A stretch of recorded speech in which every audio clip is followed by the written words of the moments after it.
Cathedral, it's a great honour to be in a joint venture with the Academy, the first time, and personally I hope it's not the last time that we might do business together on Science Week. So we'll be getting started in just a second, but before I do, I'd like to acknowledge country. So acknowledge the Wurundjeri people, their elders, past and present, the true custodians of the land on which we gather, the land that was taken from them without consent, without compensation, but not without a fight. So we pray that the work of truth and reconciliation will actually carry the day in Australia. And now, heading over to our chair.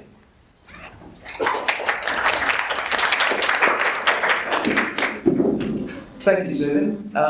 As you heard, my name is Tim Thwaites. I'm a science writer and broadcaster. Rather, I have been for about 40 years. Interesting that Stephen should introduce and acknowledge the Wurundjeri people. They have been here for 50,000 years or more, and they developed some very sophisticated ideas about astronomy. They were the first people, tens of thousands of years before any other people, to link both eclipses and tides to the movement of the moon. So their elders really do deserve our respect.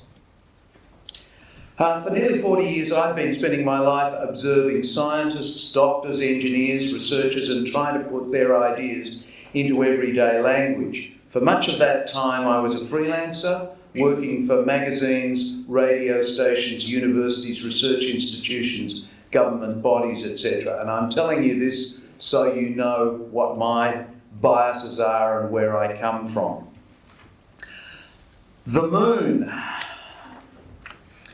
Most of the time we don't take much notice of it. It's really quite amazing. What's a body about an 80th the volume of the Earth, about a quarter of the diameter of the Earth, doing, hanging in the sky about 400,000 kilometres away? When you think about it, that's pretty amazing. And we're still learning a lot about it. In the past 50 years, we found out things like, it seems that it's a chip off the old block. It seems that it emerged from some body about the size of Mars actually colliding with Earth and chipping it off because it has a very similar sort of makeup to the Earth. We always considered it was a vacuum up there, but we found it actually has a very thin atmosphere. And that atmosphere contains some unusual elements like potassium and sodium. We've also found that there's water up there. We first visited it, as you well know, in this year of celebration 50 years ago. We last visited it as humans, the last humans visited it, about 47 years ago. We've visited it as human beings about 6 times in all. But there's been lots of other activity up there. More than 100 machines and rovers have looked at the moon. There's currently 3 NASA-based rovers roaming around the moon as we speak. And we've already started trashing the place. The Apollo astronauts themselves actually left their waste up there, including faeces which contained microbes, some of which may well have survived. Just recently, an Israeli probe crashed into the moon. It contained some little multicellular animals called tardigrades.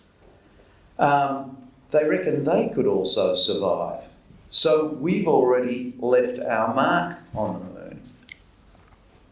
Anyway, today, to discuss the moon and hopefully space in general, we have a distinguished panel of astronomers and astrophysicists.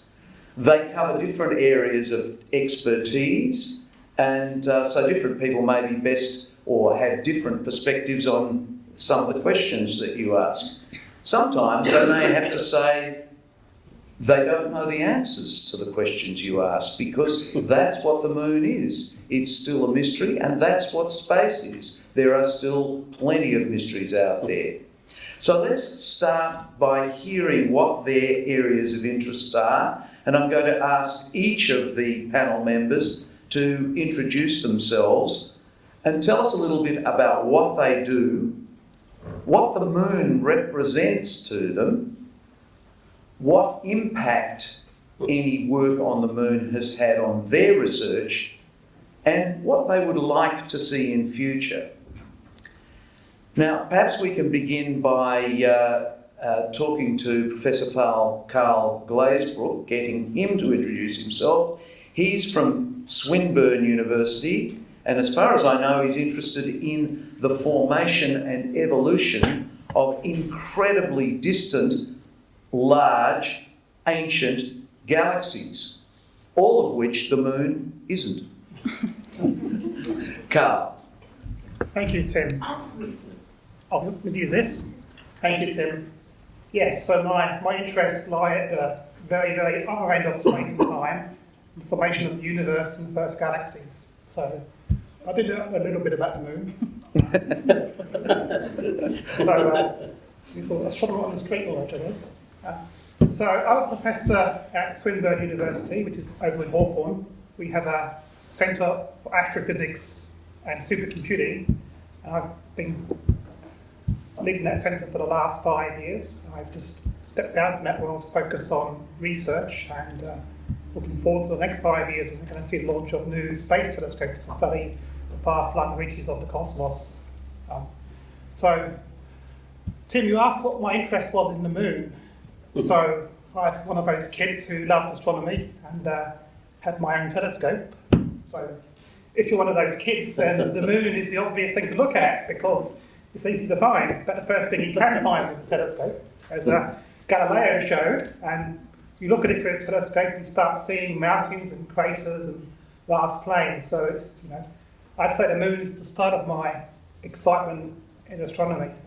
Now, I've been working in astronomy for 25 years or more. I haven't really counted. But I work on galaxies. So galaxies are the agglomeration of all the stars around us, from the Milky Way galaxy, and there's billions and billions of galaxies in the universe. And by studying cosmology, we can look all the way across space to further and further galaxies, and sort of, because of the time light takes to come to us, we see galaxies billions of years in the past. We can follow the formation and the evolution of the universe. So that time scale, the formation of the Earth and the Moon, is quite a recent event. What does the moon mean for my science? My sort of personal schedule was kind of driven by the moon. When we go and observe distant galaxies, we have to observe in the darkest possible conditions. So we prefer to observe when the moon is new and not actually polluting the night sky. So the moon is a sort of light pollution, observing the faintest, most distant objects. So that's one thing. In the past, people have talked about setting up observatories on the moon in the future.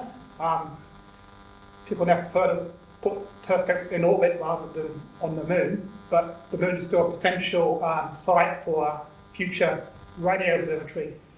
Particularly, if you put one on the far side of the moon, then you block all the interference from the Earth due to the TV broadcasts, radio stations, radar. So there's a huge source of interference, and so by putting a radio telescope on the far side of the moon, you could potentially be sensitive to the first radio waves from the beginning of the universe. And that's an incredibly quiet radio environment.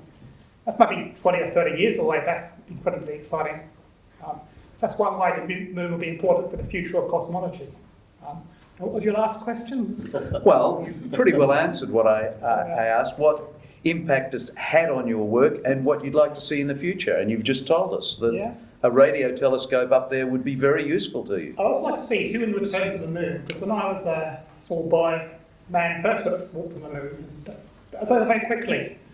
And so I was inspired to be interested in space by that, and I was kind of disappointed we had a big delay in space stations and not be back to the moon. So I'd like to see a human return to the moon in the next 5 to 10 years. Okay. Hannah, would you like to go next? Thank you. Hi everyone. So my name is Hannah, and I'm from the University of Melbourne, so not too far away, just up the road. So I work as a postdoctoral researcher there, and my area is on gravitational waves. So this is signals that we get from things like colliding black holes or colliding neutron stars out in the universe, and the gravitational waves they produce make very tiny changes in distances. So what we do is to try and pick up these tiny changes in distances and then work out what kind of signal made them. So like, was it two colliding black holes, and how big they were, and how far away, and this kind of thing.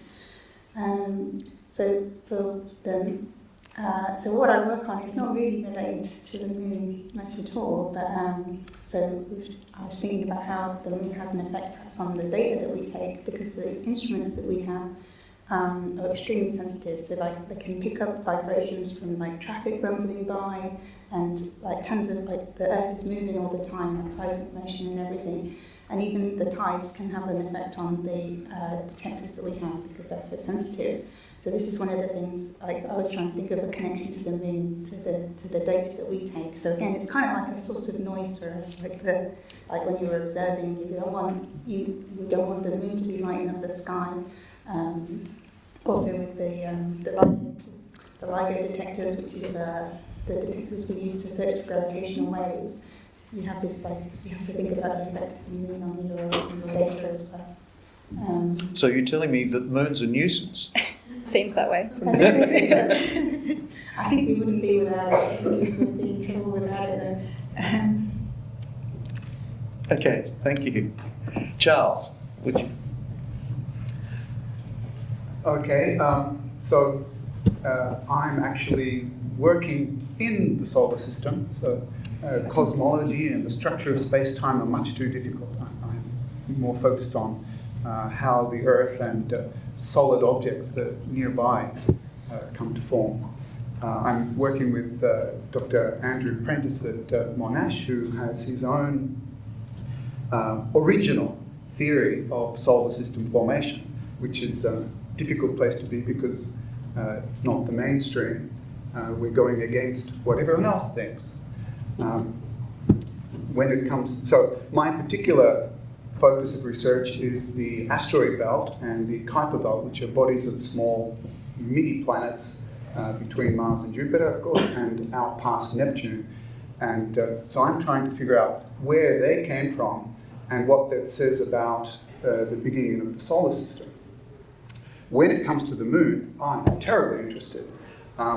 As Tim said earlier, the main theory at the moment about how the moon formed is a giant impact where a Mars-sized planet swooped in on the proto-Earth and smashed into it and splashed the moon off. I don't like that idea. I think the moon formed in parallel with the Earth and was captured in orbit around the Earth. You can ask more about that later if you like. I'm very excited to be here in the 21st century, in a time when finally space exploration is getting back underway. You've got the Elon Musk with his giant spaceships and Jeff Bezos. They're pushing into an era where new space stations will be built, and in the next 10 years probably we'll see people back on the moon in a big way, not as it was back in the 60s, just there and gone again. So very exciting times. Anything else I need to cover? No, that's fine. So you can see that the moon isn't all cut and dried. We don't actually know everything there is to know about the moon. It's still an area of contention and an area that is ripe for new science. Hayley. Hi, I'm Hayley. So I'm, in contrast to these guys, I'm pretty new onto the scene. So I've only been working in astronomy for about 5 years. and I just recently finished my PhD a couple of months ago. Hold your applause, please. So I'm a cosmologist, so similar to Carl, I'm interested in studying the evolution of the entire universe from moments after the Big Bang right up until the present day today. And my work specifically relies quite heavily on Einstein's theory of gravity. And a really important part of testing the accuracy of Einstein's theory of gravity has been the moon over the past couple of decades. So there were some reflectors placed on the moon during the Apollo mission, and with lasers we use these reflectors to really, really accurately measure the distance between the Earth and the moon over time, and we can then compare that to Einstein's predictions, which turned out to be pretty good, which is great news for me because I then can use his theory of gravity to study the evolution of the universe on really, really large scales, both space and time. And so I guess one thing that I'd like to see in the future is I think there are maybe some plans to improve the accuracy of the mirrors that we have on the moon at the moment, because at the moment our measurements of the distance between the Earth and the moon are only limited by the limitations in the technology that is on the moon. So improvements in that would see improvements in the accuracy of this distance measure, and therefore improvements in the accuracy of, well, how well Einstein's theory of gravity matches our real universe. That's all. Thanks. Thank you, Hattie. So now we're going to turn things over to you, but you can see that the moon can play many roles in science. It can be an object of study itself. It can be a test bed for other technologies, and it can be a place which we can cite things to look into space. Stephen, you... Oh, I just wanted I'm on the panel, so I just wanted to say a word. Oh, okay. Sorry, Stephen. No, we're all friends, and we'll remain friends. Stephen Ames is my name. I'm both at the University of Melbourne in the History and Philosophy of Science program, and I'm also Associate Professor at St Paul's Cathedral.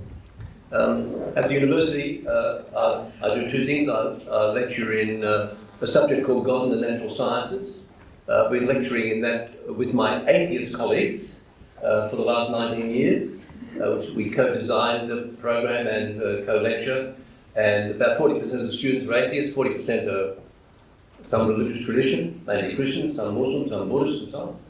And so we have a great time under those conditions, as you can imagine. The other thing I do at the university is research in history and philosophy of science, in philosophy of science, and I've got a couple of interests there. One is the question, why are the laws of physics the way they are? And I'm particularly engaging with two people, Professor Paul Davies, some of you may know of him, and Professor Lee Smolin. And so engaging them with their various different answers in an area that would perhaps be too speculative for some people's tastes. But anyway, that's one of my interests. And so it's about the relationship between physics and metaphysics.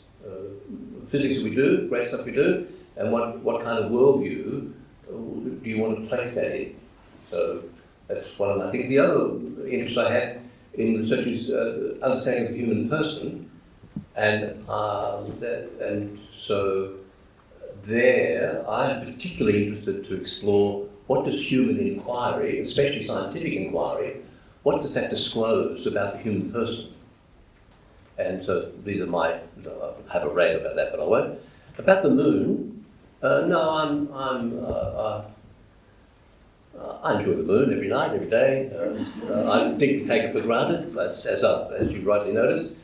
When I first saw the topic for National Science Week, Destination Moon, more missions, more science, what?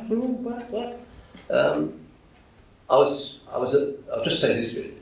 I was sort of suspicious about the motivation for it. On the one hand, I really like the fact that we're going to be finding out all kinds of things which we don't know, right? And the other is that I'm aware that there's also political, military and commercial interests driving this. So I'm interested to see where that nexus of motivations goes, about which I might say more depending on the questions. As you can see, we've only got one microphone. So, what I would like to do is ask for questions. Could you, if you have a question, raise your hand. I will then essentially select people. If you could come down, I'll hand you the microphone. You can ask your question and we'll pass it on to appropriate people. Often there will be 2 or 3 people with different perspectives who would like to add something to the answer. Could I ask you to keep your questions as short and to the point as possible? And could you identify who you are and which school you're from? And without more ado, now I understand there was a question about the cost of missions to the moon. Is there a person who has that question? Could she identify herself and come down and ask it?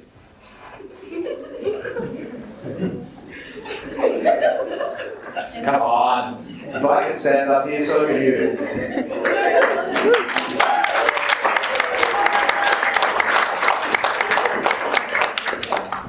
Well done for being the first. Thanks. So I'm Evelyn from Academy, and I wanted to know if, because going to the moon is obviously very expensive, do you think it's worth the cost?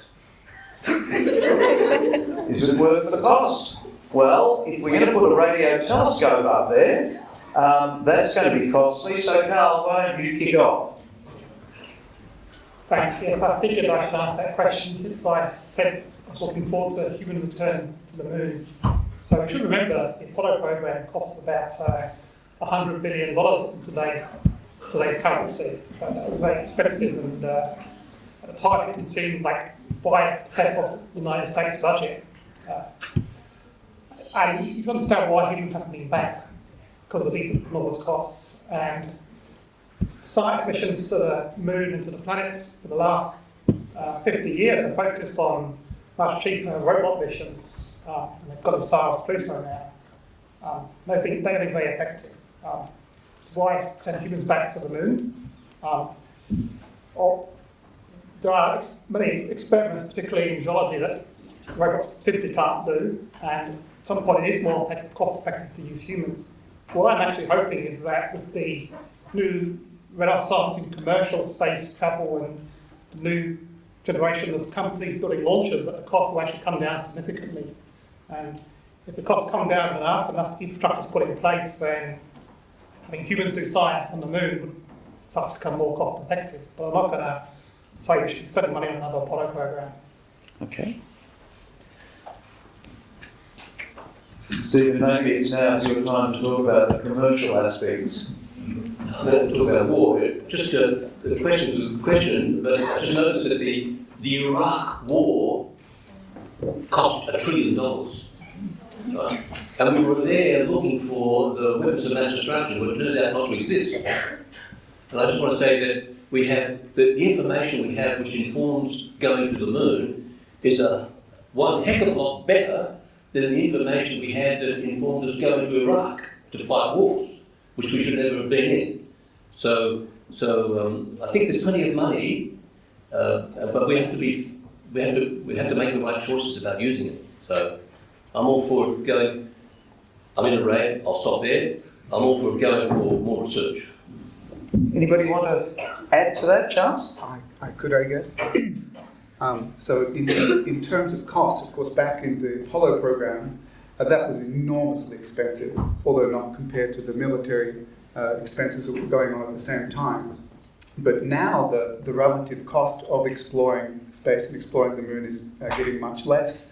I think the Japanese, the Indians, the Israelis have all sent probes to the moon recently. So, in fact, there are private companies that are doing it. And as I said earlier, we're looking at now an era of reusable rockets, where rockets can go into space and come back and be reused just like a jetliner going to another country.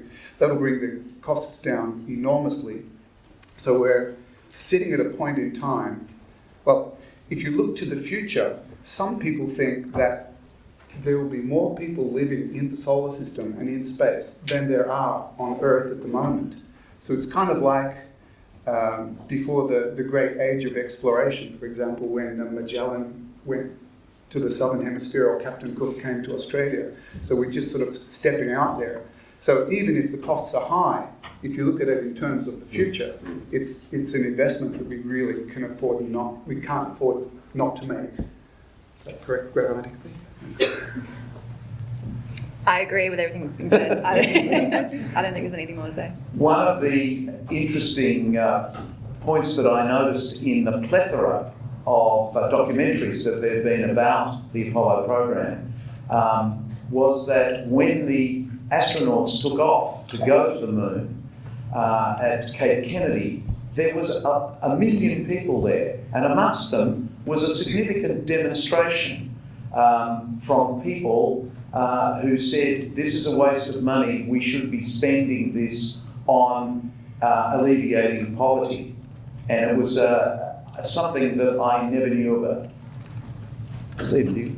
No. Let's have another question. Yes. Come over there. If you wouldn't mind. My name's Sarah, I'm from Mercy College. I guess my question would be, obviously, this comes back to the discussion you guys were just having. We've seen the developments with Elon Musk with SpaceX, and obviously it can be seen that the cost to go to space has become significantly cheaper. So what do you think this would mean for Australian astrophysicists and also aerospace engineers in terms of job prospects or even research?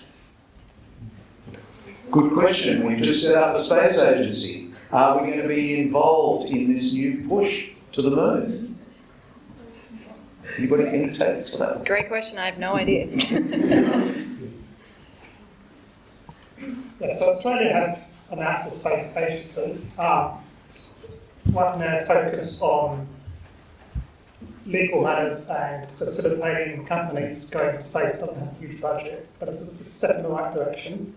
I guess recognising that there's going to be huge commercial opportunities in the space sector coming up. What I wanted to say is that the cost of doing research in space has fallen quite significantly. Many Australian universities are doing this. So at Swinburne, we've worked with one of the local schools to send an experiment to the International Space Station. It's a little experiment this size, but that was within the budget of a high school in Australia. And that was now that twice and planning a third experiment to go next year. You should also look at launching CubeSats. You can launch a CubeSat for a few $100,000, which can go to orbit and do a small experiment. So the costs of doing research in space have fallen quite significantly. That's all I wanted to say. I actually have something to add to that. Haley? Yeah. So, Carl, you reminded me by talking about the Swinburne project, because there's something that was happening at Monash recently as well called the Nova Rover team. So there was a competition between, I'm not sure if it was in high schools as well, or it's definitely at universities, where interdisciplinary teams of engineers, scientists and biologists and that built their own Mars rovers. And then these rovers had to go through a series of tests, and they'd go over some rocks and pick up something and move it around, and then they got selected to go to finals. And the Monash team actually got selected to go to the international finals, so they got flown somewhere in the US, somewhere out in the desert where it's maybe Texas. I don't know. There's a place where it's notoriously like Mars. So, and again, that was on an Australian university budget, something like that. And we were actually I wasn't on the team, but I speak we as in we Monash. We were the only Australian team to make it to the final of that international competition. So Australia is definitely participating in stuff like this, and it's super exciting. Steve, did I detect before some misgivings about this commercialisation of space? Do you want to say anything about that? I'll come back. Okay. That's fine. Okay, let's move on to another question. Yeah. My name's Lily from Academy. My question is concerning, we talk about climate change and the impact that it's having on our planet now, and the fact that we need to make a change so our planet isn't going to completely fail. Space research, obviously everyone talked about the cost of it, but is it having any impact on the climate, and is there anything we can do about space research that ties in with climate change?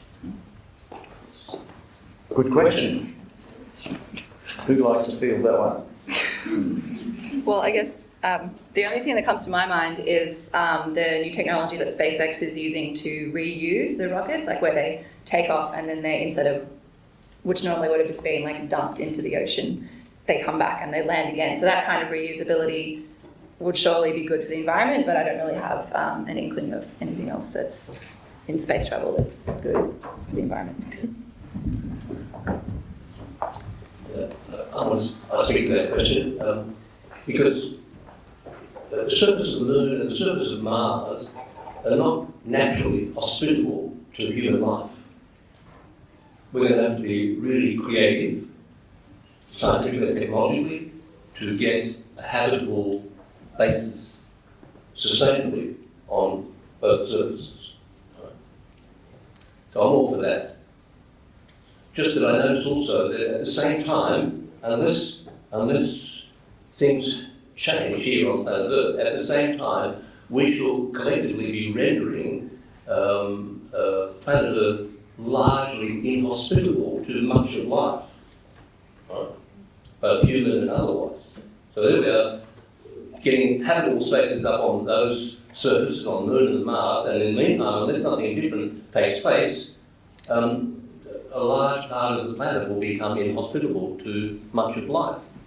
I think that contradiction should drive into consciousness the need for a change of the game on planet Earth, right? Because it's quite a contradiction in my reckoning, and if some of you very bright students can help drive that contradiction, that would be really good. No pressure. As Stefan just said, it's very difficult to live in space. Would be very difficult to live on the surface of the Moon or Mars. If people do that, they'll have to create closed ecological systems, basically in a fairly small space, perhaps a dome or a lava tube on the Moon. I wouldn't like to say how big, but they'll need to generate all their food, their air, their water. Everything will have to be recycled. So in establishing that kind of closed ecology, we'll learn how to run the Earth better than we do now, hopefully. It will give greater insight and certainly a different way of thinking. More directly in terms of resources, one reason that people like Elon Musk and his backers want to get to space is to get to the resources that are there. There's an unlimited amount of steel, iron, metals, gold in a state that's much easier to... It's basically not rust as it is on Earth. It's just pure metal, and there's sunlight there which gives enough energy to melt it, smelt it, and turn it into product. So this steel could be imported from space to Earth, getting rid of the steel industry completely on Earth, dropping the price to 100th of what it is now, and bringing in a new age that way. In that way, a lot of heavy industry could be moved off to space, making Earth a nicer place. So I was going to talk a little bit about using satellites to get data about changes in the planet and in the climate and that. So there's a pair of satellites called the Grace. I forget what it stands for, but it's something like gravity gradient something.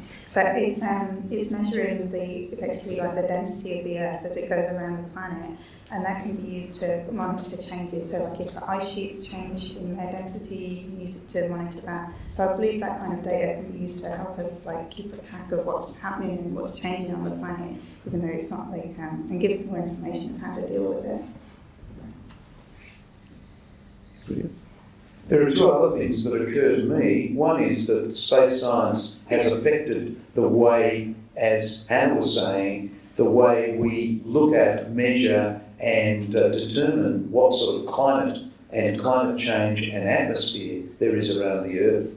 And also looking at other planets, including the Moon, gives us some idea of the potential for the planets to change and evolve and what states they may exist in. So, let's have another question. Yeah.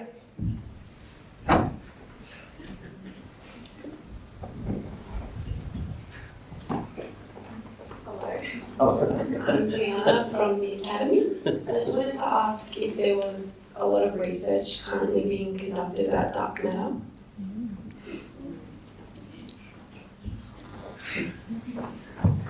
Yes. Sure. I'll do my best. Short answer is yes. Thank you. Yes, there definitely is, and as with a lot of things in cosmology, the main constituents that make up our universe are dark matter and dark energy, as far as we know. So those together make up 95% of everything in the universe, and we basically have no idea what they are. We've got some ideas. Carl can probably answer this probably better than I can. So there's a lot of ideas to try and figure out what those things are. I don't know a lot about them, but one of them that I know, which Carl might be able to tell me, is completely untrue and unproven, but there's some ideas that it could be like tiny black holes, and they're so small that we can't detect them. They don't have much influence on their surroundings, so things like that are possibilities. Does anyone not know what dark matter is? Should I explain that? Yeah, right. Well, we don't know either, but basically when we observe a galaxy, we can look at the way that that galaxy is rotating. So there's lots of other ways to measure dark matter as well, but this is one of them. So we can look at it, see how it's rotating, measure its speed as a function of radius from the centre, and we can also see all of the luminous matter, so like all the stars in there and everything that emits light. And basically, from our understanding of gravity, the amount of matter that is shiny, so the luminous matter, tells us that that galaxy shouldn't rotate the way it does. And there should be a whole lot more matter in that galaxy for it to rotate that way. So that's the basic explanation of that. And basically, so this is why the term dark matter has been coined, because there is obviously, assuming that our theory of gravity is correct, there's obviously some additional matter there that we can't see that does not interact with light. So very creative term dark matter has come up, and there's a lot of theories to explain what it is. And I might hand over to Carl. Sure. Yes, so our best model of dark matter is some kind of heavy particle that makes up most of the gravitating mass in the universe. And such a particle has to exist because, as Ellie said, when we observe galaxies, we see they rotate very fast, implying they have an enormous mass beyond which we can see in stars. And we also know that dark matter can't be a regular kind of particle like protons or neutrons or any kind of atom, because conditions of the early universe in the Big Bang, if there was more atoms in the universe, with great density of ordinary matter, then the Big Bang would have turned out quite differently. So we think the dark matter has to be some kind of unknown fundamental particle. And there's quite a variety of theories, some of them quite exotic as to what it is, but it has to be a heavy particle. And particle physicists are trying to build detectors around the world to see if they can spot the dark matter particle.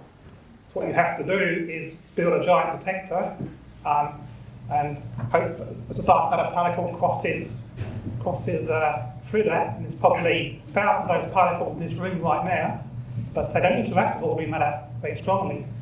So if you build a giant detector, then after several years of operation, you may see the very rare interactions of dark matter particle with ordinary matter. Swinburne and Melbourne University are building such a detector. It's going to be in the Storm gold mine up near Ballarat. It's going to be operational in a few years. And there are other detectors around the world.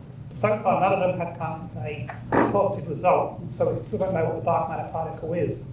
And that's actually one of the biggest embarrassing facts in physics we have right now. So does that mean that dark matter, you think it's something like a neutrino, but very heavy and moving very slow? Yes. Okay. I'm, as I said earlier, an asteroid man, which are small planets. So dark matter means that, for example, the galaxies are rotating too fast. there has to be more matter to keep them together. Observationally speaking, we can see all the stars, and we can see all the dust and gas which are illuminated by stars. But what modern telescopes can't see is something like an asteroid or a planet. They're just a big lump of matter, and even though it seems large to us, dust is very spread out, so it's got an enormous surface area. But if something's gathered into a planet, it's very dense. So there could be vast numbers of planets and asteroids or comets out there between the stars, between the galaxies. I think a couple of years ago, last year, there was one interstellar asteroid which came zipping through the solar system called Oumuamua, something like that. If there are many, many objects like that, it will have to be an absolutely vast number that could explain the dark matter. But of course, as Carl said, that would mean we'd have to revise the Big Bang Theory. So, Big Bang Theory. So, yes, if dark matter is about 6 times, the amount of dark matter in the universe per kilogram is about 6 times that of ordinary matter. And so, if the Big Bang was 6 times denser, that much more ordinary matter, then the thermonuclear reactions in the Big Bang would have turned out quite differently. And there'd be huge differences in the amount of helium and lithium in the universe compared to what we observe. So it's not possible for the universe to contain much more matter than it does now. That's what's called Big Bang nuclear synthesis. And we could also observe something called the cosmic microwave background, which has a structure on the sky. And that will also turn out quite differently if the universe contained much more ordinary matter. So cosmologists are very confident they know the density of ordinary matter in the universe. And that's pretty consistent with what we observe in galaxies, intergalactic gas, within a factor of a few, but not enough to explain dark matter. So how do you resolve that? In time. Yeah, so the explanation of dark matter has to be part of a bigger theory of physics, perhaps supersymmetry or ground unified theories. But we do not know what a particle is. Okay. Terrific, thank you. Okay, any more questions? Well, hello, I'm Katina and I'm from Mercy College. This is a question related to a couple of questions before. It's kind of to do with climate change. So we know that climate change is affecting our Earth and we need to move, and like there's big theories that we're going to go to Mars, and you hear that all over the news. Now we know that the sun's growing substantial size. Do you think it's really safe for us to, try to inhabit Mars when it's closer to the sun than Earth is?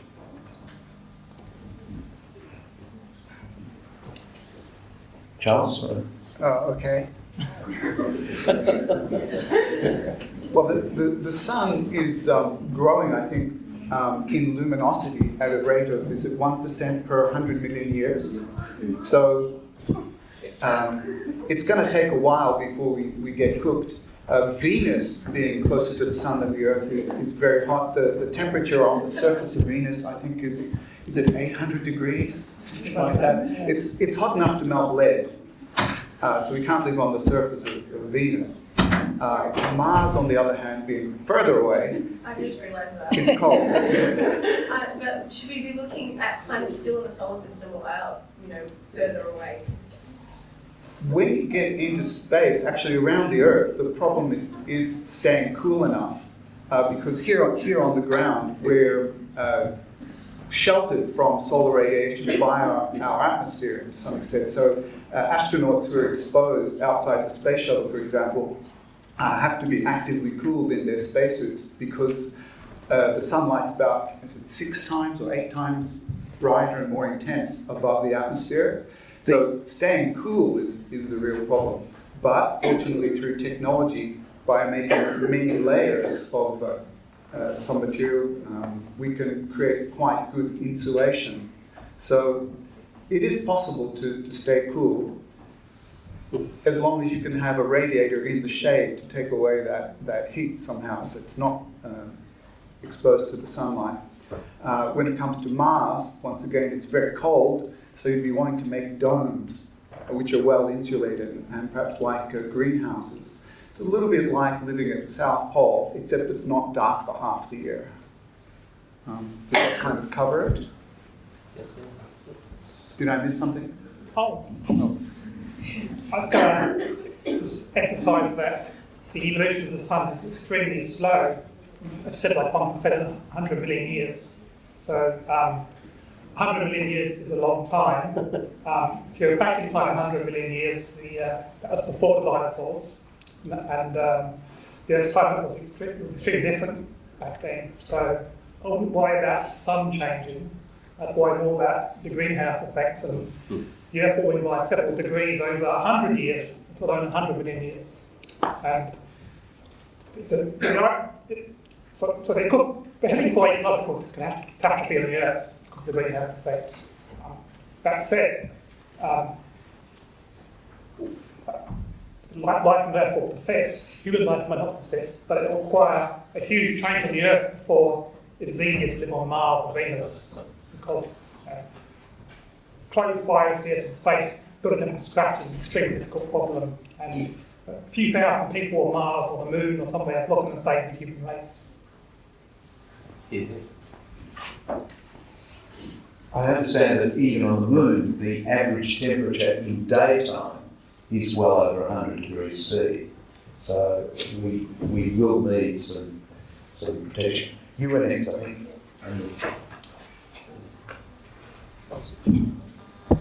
Hello, my name is Mina and I'm from University College, Coburg. So earlier on we touched on the Big Bang Theory, and I was just curious to know the Church's stance on the topic and how we believe the creation of the world came about. Yes. Stephen. I think he's probably the best answer. I'll speak for the church, sure. But I'm quite confident about that. There's no theologically, there's no problem with the Big Bang. There's no science, church has got no questions about the science of it. It's an ongoing science understanding, as we were just hearing. But all the there's not a scientific problem for theology there. In the 19 years I've been lecturing with my atheist colleagues, we have never had an issue to do with the science. Right? So what to make of all this, what to make theologically of it, how to locate what the science is telling us within a larger theological worldview, well, that's always a good question. Traditionally, the church's teaching about creation is that God creates ex nihilo, out of nothing. And that in the history of this discussion, Pope Pius XII early on in the 50s did actually make a claim that the Big Bang was the moment when God said, let there be light. The Catholic priest, who was also the professor of general relativity at Melbourne University, took the Pope aside and explained that was not a good move theologically or philosophically in the face of the scientific result, because, as he said to the Pope, there is no guarantee that there wasn't a prior contraction and expansion. There might have been a large number of these. How can you rule that out at this point? So that there is a question which is worth just identifying, that acknowledging all the scientific results and proving because of this is good science, still leaves a question about how to interpret that within a larger worldview, whether theological or atheistic or whatever it might be. Perhaps I just say this. Here's an example of a guy in the subject this year, God and the Natural Sciences, who's very much into the sciences, and very suspicious about anything theological. And the suspicion for him was that they were in competition. As one of my colleagues here and myself know, students have said, look, I believe in science, so I can't be a Christian. That's a misconstrual of the matter, as far as we're concerned. Here's how it came to light for this student I'm talking about. Because in face of the question, why does anything exist? Question that people ask. Why am I here? Why does anything exist? It was a moment of some help to him when he realised that no scientific answer could answer that question. The reason being that any scientific answer is drawing on and using its explanations of what already exists or what is already assumed to exist. So that logically cannot answer the question, why is that there? Now what that did for him was to say he could have all his science and still without compromising the science, there was a door opening to another kind of answer if you ask that question. But whether you should ask the question or whether the question means anything, another whole room full of discussion going on, which but it means that he was the way for this kid, second year university student, bright, deeply into the sciences. It became apparent to him how he didn't necessarily have to have these two in competition. And I see my colleague over there would like to say something. A very brief comment. I don't think you mentioned that Georges Lemaitre, who first proposed the idea of the Big Bang, was actually a Catholic priest. Yes, and scientist. But thank you. Yes, Georges Lemaitre was, and he was the one that actually first talked about it. Not the Big Bang. He used a different term, exploding atom of energy.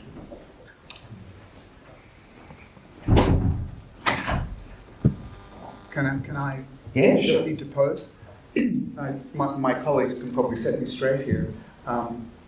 As I understand, the Big Bang, they call it, it starts out as a quantum fluctuation which explodes, but that quantum fluctuation needs to take place in some sort of continuum where there may be dimensions of some sort separate to our universe. So people have been talking about what happened before the Big Bang recently. I've heard these whispers. Is that true? Are people considering what there was before the Big Bang or what that other space-time continuum may have been? Kaylee's We're down into plank time. Well, I guess the only thing is, what Stephen mentioned briefly before, which is the bouncing universe theory. So this is the theory that, so this is to do with the ultimate fate of our universe as well. Because, so the bouncing universe theory is that the universe is expand, and then they contract again down to a singularity, and then they expand again, and this goes on for infinite time. So I don't really know much about this. I just know that this theory exists. I don't know, Carl, do you know anything more about this? Really. No? But as far as knowing what happened before the Big Bang, I don't really think that's possible to ever know for sure. Because we can never see anything further than the cosmic microwave background, which Carl mentioned briefly before, which is the first light that could ever travel through the universe, so we'll never be able to see any further back in time. There's plenty of theories about what happened before that, but I don't know too much about different ones. I think that the bouncing universe is out, isn't it? Because doesn't dark energy mean that the universe is expanding faster and faster and it will end in a big rip? Yeah, it does, but there's still some theories about what dark energy actually is. So I don't know how solidified that falsification is. That's the right word. So dark energy is quite interesting. So what dark energy is doing to the universe today, it's making it expand faster and faster. And we know what it's done in the past, but given we don't know what dark energy actually is, we don't really know what it's going to do in the future. So that's also another uncertainty in physics, a big gap there. Going back beyond the first few seconds of the Big Bang is very difficult. We can probe back to the very earliest times by looking at the fossil record, looking at the microwave background, looking at the abundance of the elements and the atoms. And it's also possible we may see primordial gravitational waves from the era of the Big Bang in the future.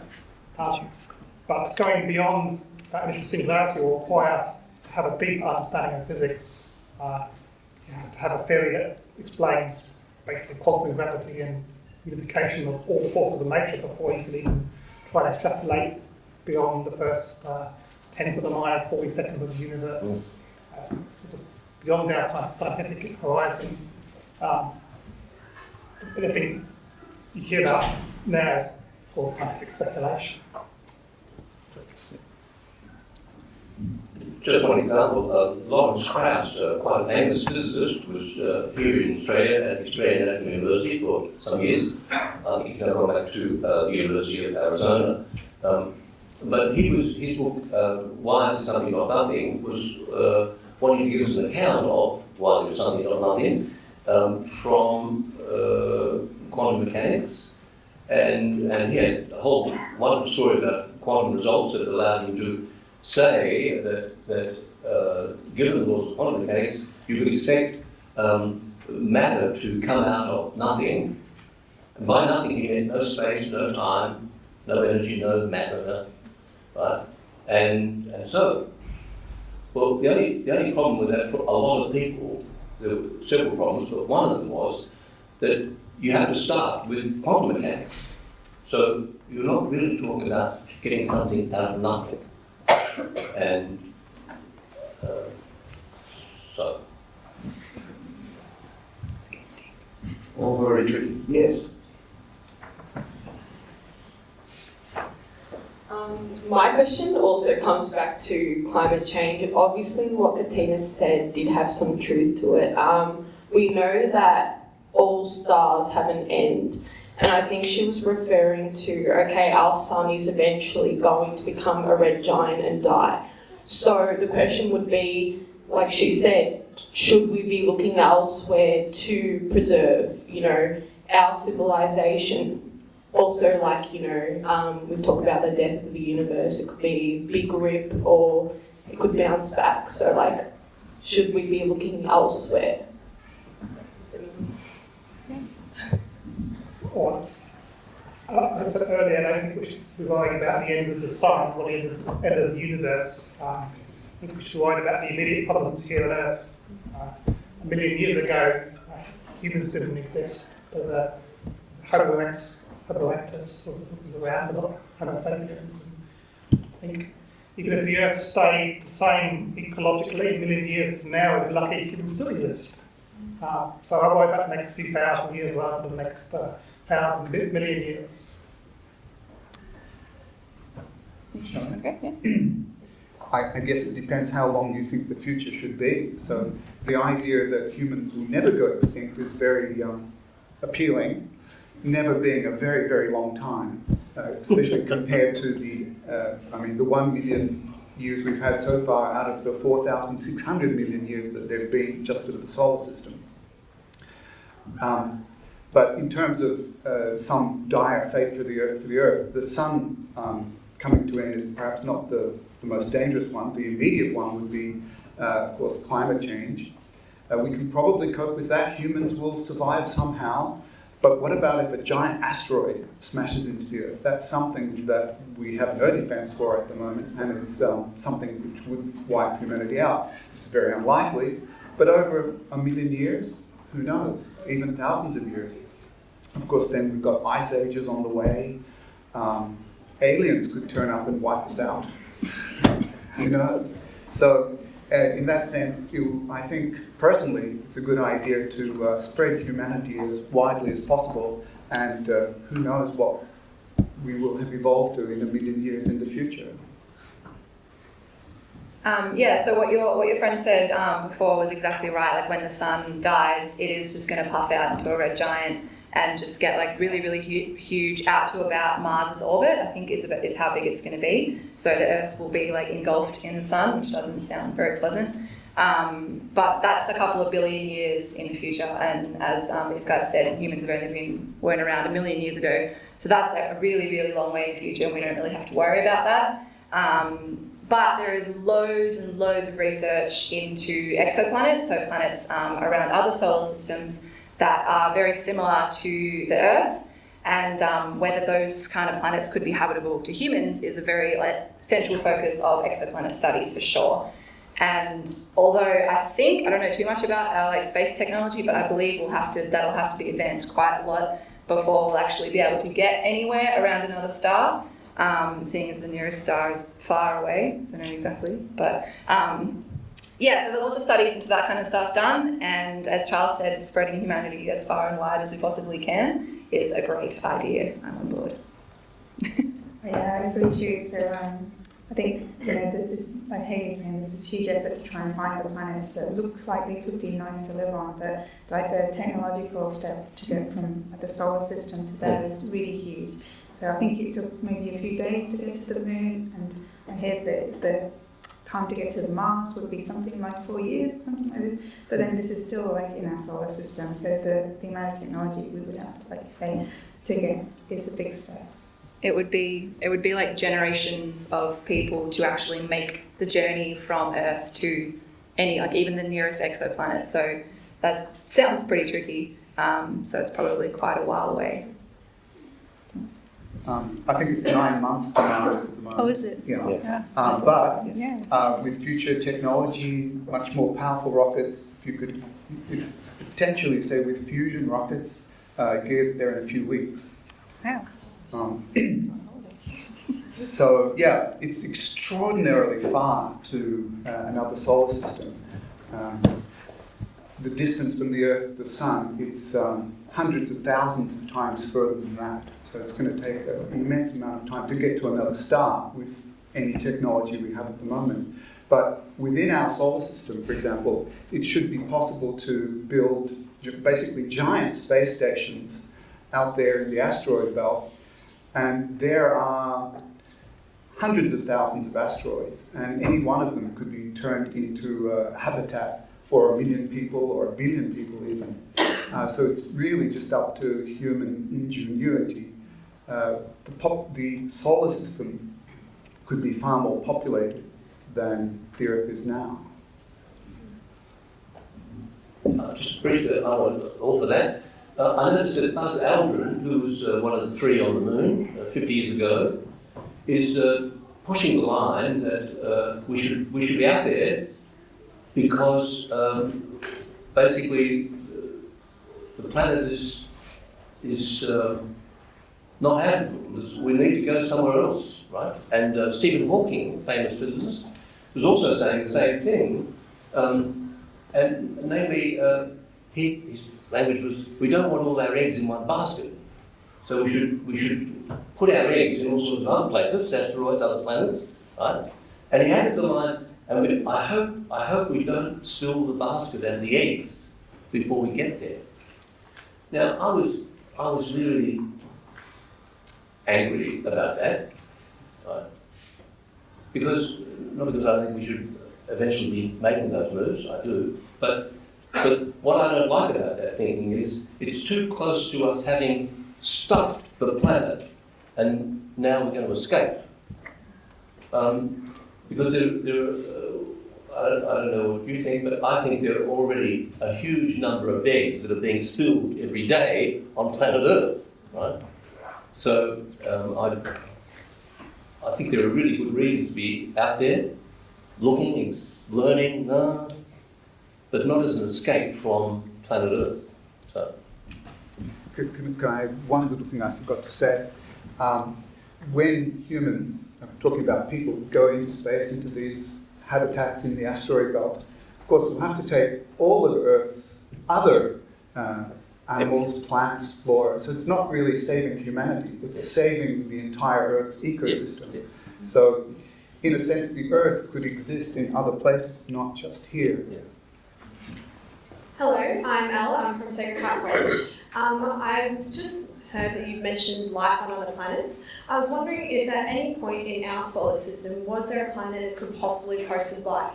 I know there was a planet that was unfortunately cut short to becoming another Earth-like planet, like Sirius. So I was wondering if there's any planets in our solar system that could possibly host life.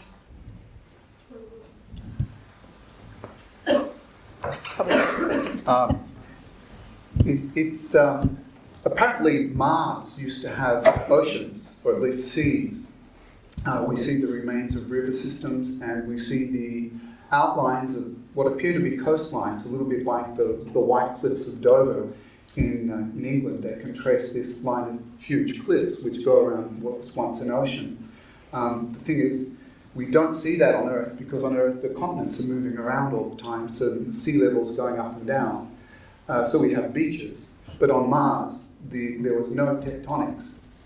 So the ocean wave just ate away and ate away at the coastline, so the oceans were all surrounded by cliffs. Well, eventually, Mars's atmosphere was lost, its greenhouse effect died out, and it froze to what we see today. But back in that era of oceans and water, there could well have been life on Mars. Who knows? And if we dig deep enough, we might find fossils. They might be fossil bacteria, they might be worms, or who knows? There's a lot of time. Just to add to that, it's even possible that life may have formed on Earth. So life might have formed on Mars first and then crossed over to Earth. We've heard of Martian meteorites. So yes, so in the early solar system, there was a lot of meteorite impacts on Earth and the Moon and Mars. And Mars has low gravity, so any impact on Mars throws stuff off of Mars and crosses space. And there's many pieces of Mars on Earth. I've got one in my office actually. There's tiny Martian meteorite, and it's quite possible that life may have crossed over from Mars billions of years ago, and Earth might not be the original planet of life in the solar system. There's also the concept of panspermia. I don't know if you know that one, where microbes actually exist in some sort of frozen state in comets, which could then move from solar system to solar system, circulating around the Milky Way. How realistic that is, I'm not sure, but I think Tim spoke earlier about the tardigrades that have been dropped on the moon. Well, they're famous for being able to be completely desiccated and basically become an inanimate piece of rock until they're rehydrated and then they come back to life. So one idea is perhaps this represents some kind of creature that actually gets transported around the Milky Way, frozen inside comets or something similar. So there could be life in all sorts of planets out there. This is speculation. There's also been a suggestion that beneath the ice sheet in one of the moons of Neptune, Jupiter. Saturn. Saturn on Oh, Neptune. Europa, Ocean yes, one, Jupiter, right? yeah. Yeah, okay. Anyway, one of those moons, I think it's Arthur C. Clarke and a few other people have written about the possibility of life existing there. Look, we've only got time for one or two more questions. There's one here. No? Okay. There's one over here. My name is Megan and I'm from Mercy College. So my question is, at the start you said how you would like to see improvements in the technology on the moon so we can measure the distance between the Earth and the moon with more accuracy. So what other improvements in technology or research methods would you like to see? Me specifically? Anyone? I'm going to have a think. Well, I think you were talking about the reflector cubes, weren't you? The CubeSats, did you mention? To measure the distance from Earth that to the was, moon. yeah, that was me. So I only read like a couple of days ago that there was some tentative plans to increase the technology in mirrors, but I don't know what that improvement is specifically. But any improvement that's going to improve the precision of our measurements is going to help science a lot. So. Well, I'll expand on that if you like. Please. So when the Apollo astronauts went to the moon, they left behind these arrays of mirrors where you had 3 mirrors at 90 degrees to each other. So if you shine a light into it, the light bounces twice and then comes back exactly following the same path it came.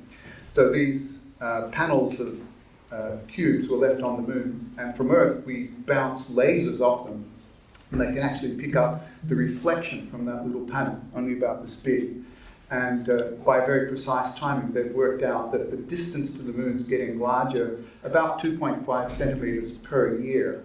Sounds not very much at all until you consider, wait a minute, 4,600 million years. Wow, the moon must have been much closer in the past. And in fact, if it had been moving at that rate for that entire time, it would have been close enough to melt the Earth, melt the surface of the Earth through tides.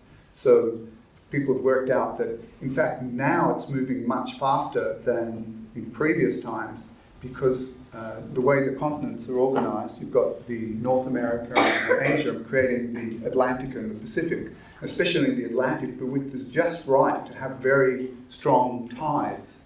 And the tides in the Atlantic are actually making a force on the moon, which is causing it to recede faster.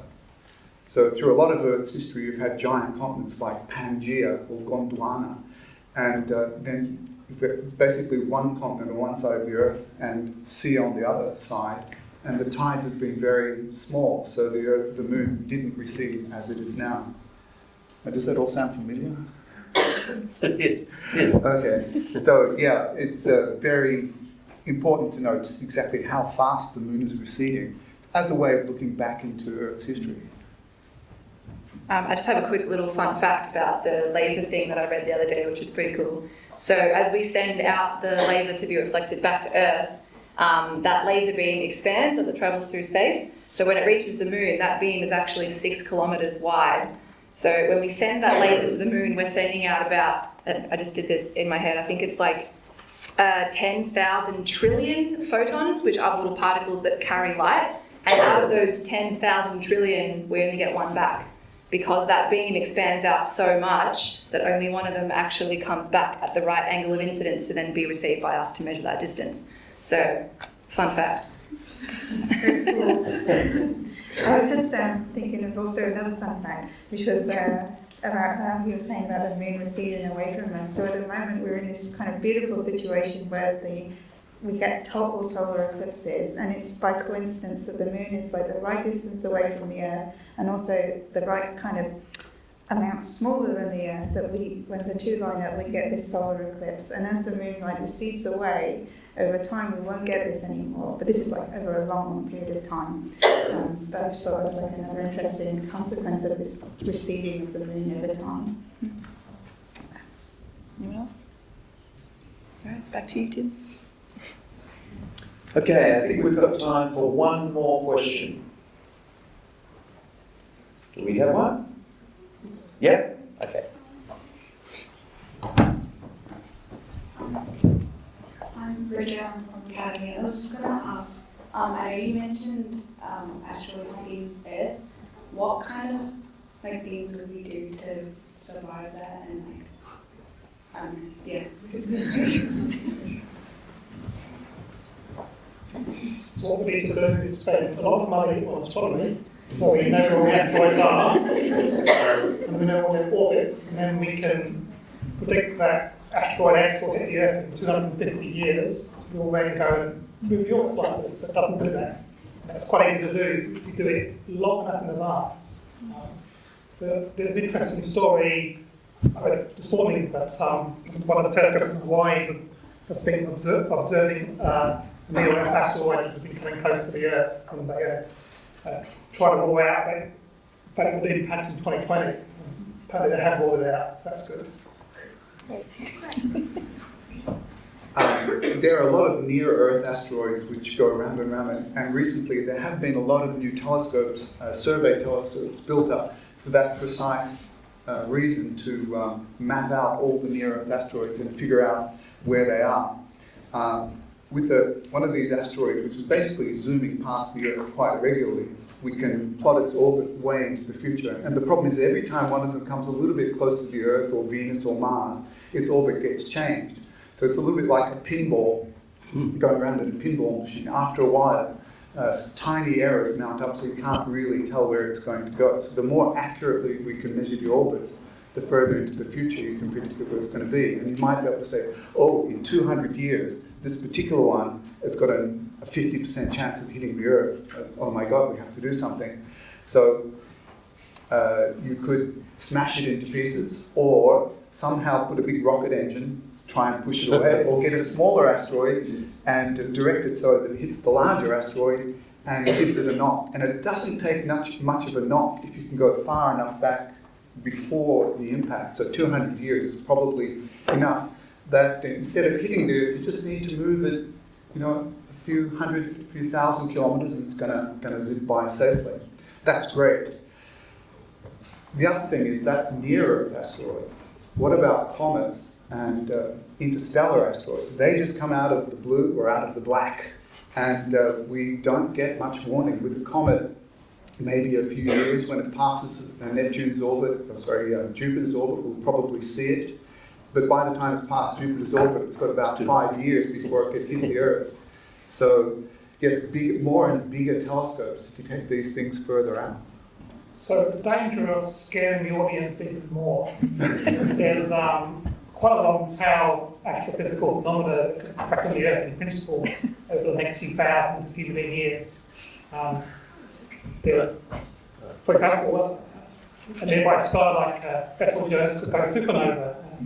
That could produce a lot of radiation that would change the Earth's atmosphere and produce a lot of ozone. Or it could be an event like a gamma ray burst in our galaxy, which, if this beam was directed to Earth, we probably have no warning of this, would actually ionise the atmosphere. Now, if you look back at the history of the Earth over 4 billion years, there's been 2 or 3 major extinction events. None of those are probably attributed to those kinds of phenomena. They may have been caused by that.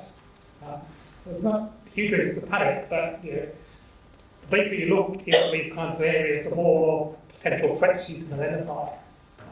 And of course, the harder they are to try and alleviate. I think with the gamma ray burst, you have to be lucky to be on the other side of the Earth, don't you? No, that wouldn't save you. So just another fun fact. Adding on to what Carl said about Betelgeuse, which is the star that could explode at any moment. So does everyone know what Orion's belt looks like in the sky? Yeah, so if you go just follow down from Orion's belt, that's where Betelgeuse is. It's a red star. It's very red. You should be able to see. Betelgeuse. I prefer Betelgeuse. It's more fun to say, but it's just.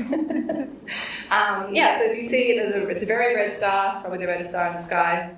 Not Mars, but so yeah, keep an eye on it because it might explode at any second.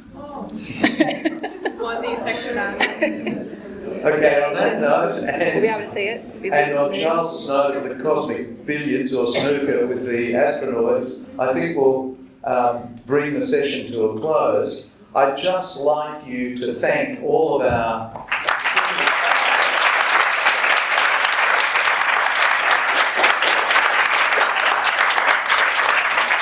Dr. Stephen Ames, Professor Carl Blaisdell, Dr. Charles Moore, soon to be Doctor Hayley McPherson, and Dr. Hannah.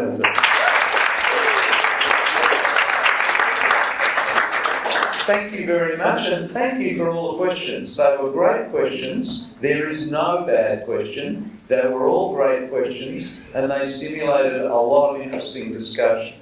So give yourselves a clap.